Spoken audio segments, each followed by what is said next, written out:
তোমরা একটু চিন্তা করে দেখছো 1 ঘন্টা রোদ্রে একটু থাকো তো কি অবস্থা হয়। হ্যাঁ, মাতা পিতা কত পরিশ্রম করে টাকা দিচ্ছে, রোজগার করে দিন মজুরি হিসাবে। কয়জন ধনী মা বাবা আছে এখানে? সবাই গরিব মা বাবা। হ্যাঁ, ঠিক না?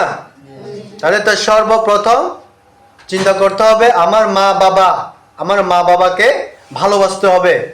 হ্যাঁ, ভগবানকে ভালোবাসতে হবে, মা বাবাকে ভালোবাসতে হবে এবং নিজেকে ভালোবাসতে হবে। এটা মনে করতে হবে। সেটা যদি পারো, নিজেকে যে ভালোবাসে সে সবসময় নিজেকে ভালো জায়গায় রাখার চেষ্টা করবে, সময়কে কোনোদিনও নষ্ট করবে না। যতদিন সময় পায় ততদিন চেষ্টা করে যাব শিক্ষা অর্জন করার জন্য। কখন একজনকে কি অন্যায় করবা না। হ্যাঁ, অযথা মারবা না।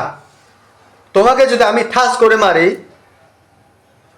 তাহলে তুমি আমাকে মারার জন্য ইচ্ছা থাকবে নাকি? এটাই। ভুল হতে পারে, মানুষের স্বাভাবিক। ভুল হলে ক্ষমা চেয়ে নিতে হবে, ভাই ভুল হয়েছে আমাকে ক্ষমা করে দাও, আমি আর কখনো এরকম করব না। ঠিক না? তার জন্য সবাই এখানে এক পরিবার। এখানে যতদিন থাকবে এক পরিবারের ছেলে মেয়ে আমরা নাকি? একজন ভুল করলে সংশোধন করতে হবে, শিক্ষা দিতে হবে। ছোট ছেলেরা যখন ভুল করবে বড়রা দেখলে সংশোধন করে দিতে হবে, তুমি এটা অন্যায় করছো, এটা ভুল করছো। হ্যাঁ, এরকম করবা না আর কোনোদিনও, এরকম শিক্ষা দিতে হবে। একজন ছোট ছেলে খারাপ কাজ করতেছে, বড় ছেলেরা দেখে যাচ্ছে, এটা কিন্তু অন্যায়। আমাদের প্রত্যেকে বড়দের কি দায়িত্ব আছে? ছোটদেরকে ভালো পথে দেখানো, ভালো শিক্ষা দেওয়া, ভালো উপদেশ দেওয়া।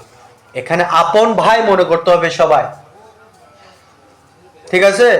আর যারা যারা যে আমি মেন জিনিসটা যেটা বলছিলাম ওইটা